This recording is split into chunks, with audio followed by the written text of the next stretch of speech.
ચારી મહાસંઘ પ્રમુખની અટકાયત કરવામાં આવી। ખંડણીના કેસમાં રંજીત મોરીની અટકાયત કરાઈ છે। પહેલા ડોક્ટરનું અપહરણ કરવામાં આવ્યું અને ત્યારબાદ 55 લાખની ખંડણી માંગવાનો આક્ષેપ તેમના પર છે। ખાનગી હોસ્પિટલના ડોક્ટર પાસે ખંડણી માંગી હતી। ગર્ભ પરીક્ષણ થતું હોવાનું કહીને 55 લાખ રૂપિયા જે છે તે માંગ્યા હતા।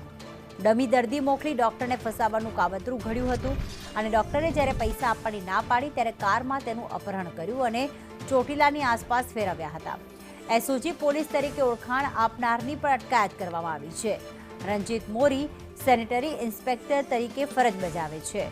ચોટીલા પોલીસે ફરિયાદ નોંધી વધુ તપાસ હાથ ધરી છે।